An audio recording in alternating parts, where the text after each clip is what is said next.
Hello friend, જય શ્રી કૃષ્ણ, રાધે રાધે, જય માતાજી અને વેલકમ ટુ માય બ્લોગ. અને જુઓ, આજે પણ અમારે ખૂબ ધોધમાર સરસ વરસાદ આવી ગયો છે અને સાંજનો ટાઈમ છે. તો ઘરે બધાને પૂછ્યું કે શું ખાવું છે, તો કે થેપલા બનાવીને. કારણ કે ઓલી વખતે વરસાદ આવ્યો ત્યારે ભજીયા બનાવ્યા હતા, તો દરરોજ કંઈ ને કંઈ બનતું હોય તો એ લોકોને થેપલા ખાવા છે.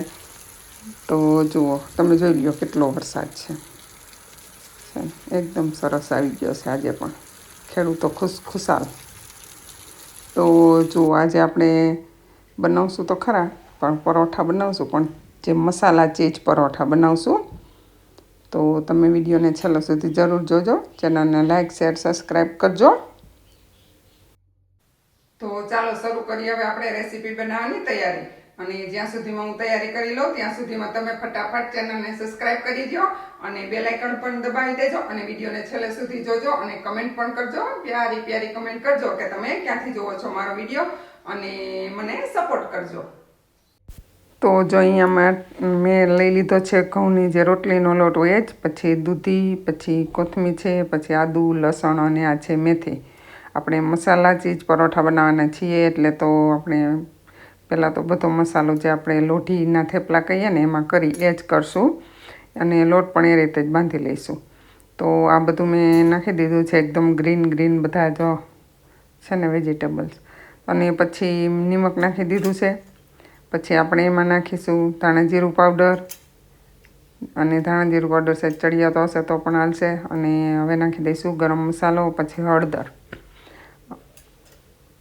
અને બધા મસાલા કર્યા પછી આપણે એમાં નાખી દઈશું જીરું. અને જીરું આ રીતે હાથે ક્રશ કરીને નાખવું એટલે બહુ જ મસ્ત લાગે છે. અને જીરું નાખી દીધા પછી આપણે મોણ માટે તેલ નાખી દઈશું. અને આપણે દૂધી, કોથમીર, મેથી એ બધું મોઇશ્ચરાઇઝર હોય છે, તો જોઈએ એ રીતે જ પાણી નાખતા જઈશું અને લોટ બાંધી લઈશું. અને આપણો બીજો મસાલો એકદમ પડી ગયો છે. હવે આપણે એમાં નાખી દઈશું ચટણી. અને ચટણી મેં થોડી વધારે પ્રમાણમાં લીધી છે. તમે આમાં મરચાં પણ નાખી શકો લીલા. આદુ લસણની જગ્યાએ જે નાખ્યું એ ક્રશ કરીને આપણે એની જેમ જ. અને હવે થોડું થોડું પાણી નાખી અને બાંધી લઈશું આપણે લોટ. અને આનો મીડિયમ આપણે રોટલી જેવો હોય એવો જ લોટ બાંધવાનો, અને ઢીલો ન થઈ જાય એ ધ્યાન રાખવું. હવે આપણો આ લોટ થઈ ગયો છે અને થોડું તેલ નાખી અને આપણે એને કોળમી લઈશું. અને ત્યારબાદ આપણે એને 10-15 મિનિટ ઢાંકીને રાખી દઈશું, એટલે એકદમ લોટ મસ્ત થઈ જાય છે. અને આપણા પરોઠા પણ મસ્ત બને છે એટલા માટે. તો જો તમે અહીં સુધી મારો વિડીયો જોયો હોય અને તમને ગમ્યો હોય તો ચેનલને જરૂરથી સબસ્ક્રાઈબ કરજો અને વિડીયોને લાઇક, શેર કરજો. અને આપણે થેન્ક્સ કહી દઈએ આપણા વ્યૂવર્સને બધાને. જયશ્રીબેન છે, જયભાઈ છે, ત્યાર પછી A to Z છે, અને એક છે રાધેશ્યામ સત્સંગ ભજન, જે જેતપુરથી જોવે છે આપણો વિડીયો, એને પણ. અને હવે આપણે આ પરોઠા એકદમ સરસ રીતે વણી લઈશું. અને તમે આમનામ જ શેકીને ખાઈ શકો, પરંતુ મારે આજે ચીજ પરોઠા બનાવવા છે, તો જુઓ એકદમ મસાલા ચીજ પરોઠા બનશે. તો આ રીતે આપણે એકદમ થીક એવો વણી લઈશું, અને બહુ પાતળો પણ નહીં અને બહુ જાડો પણ નહીં. અને જુઓ, આપણે જ્યારે ચીજ ઓલું કરી ત્યારે એમાં તેલ કે ઘી કંઈ લગાવી દેવું, જેથી કરીને ચોટે નહીં ચીજ વધુ પડતું. અને મારે આ ચીજ 2 દિવસ પહેલાંનું છે, એટલે જુઓ એકદમ ક્રશ જેવું થઈ જાય છે, એકદમ ભાર દઈને ઘસી એટલે. અને તમારે જો પેલું સેવ ટાઈપ કરવું હોય તો સહેજ મોટી ખમણી લેવી. અને જુઓ હવે આપણું ચીજ બધું આપણે પાથરી દઈશું.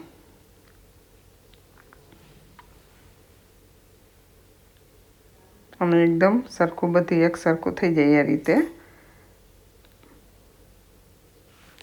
ક્યાંય તો જો આપણે ઘસતા હોય ત્યારે ગાંઠા પડી ગયા હોય, ખમણતા હોય ત્યારે, તો એ ગાંઠાને પણ આપણે સહેજ આંગળી મારશું એટલે એકદમ સરસ થઈ જશે.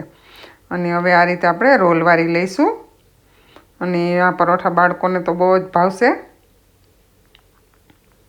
અને આ ઉપર વાળી લઈશું. હવે આપણે જે આ લોટ છે એને આ રીતે ફરીથી ગોળ બનાવી લઈશું.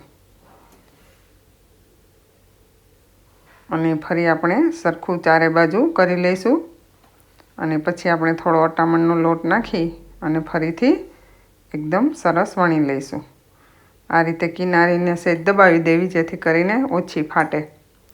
જોકે વધુ પડતું તો બહુ ફાટતું નથી કારણ કે ચીઝ એમ જ કૂણું હોય છે એટલા માટે. જુઓ, અને આપણું પરોઠું હવે થઈ ગયું છે તૈયાર. તમે આને ઉપરથી પણ તલને રીતે જે કંઈ નાખવું હોય તો પણ નાખી શકો, કાળા તલ કે સફેદ તલ કે અને પછી વણી શકો તો પણ એકદમ મસ્ત લાગે છે. મેં આ રીતે પ્લેન, કારણ કે મસાલો બીજો બધો લોટ બાંધવામાં નાખી દીધો છે એટલે પ્લેન જ વેણું છે. અને હવે આપણે આપણું પરોઠું શેકી લઈશું અને એક સાઈડ શેકાઈ જાય એટલે ફેરવી લઈશું. અને પછી આપણે એમાં તમે તેલ અથવા ઘી ગમે એનીથી શેકી શકો. મેં ઘી નાખ્યું છે તો બંને બાજુ આ રીતે ઘી નાખી અને શેકી લઈશું. જુઓ, હવે આપણે બીજી બાજુ પણ ઘી નાખી અને શેકી લઈશું.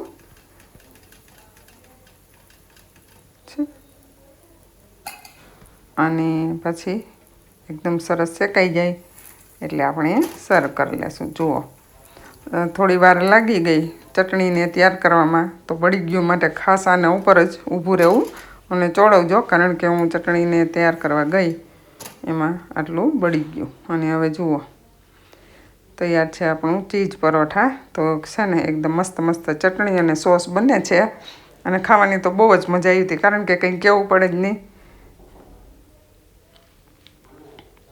અને સાંજ પડી ગઈ છે તો બધાને પછી આ બનાવીને બેસાડી દઈશું.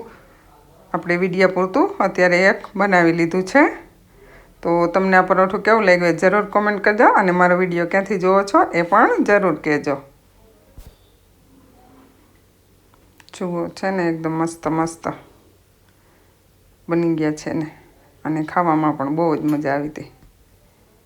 એકદમ સોસ છે અને જે આપણે લસણવાળી ચટણી હોય છે ને એ પણ છે.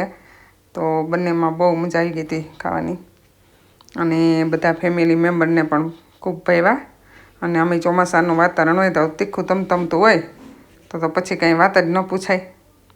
Thank you.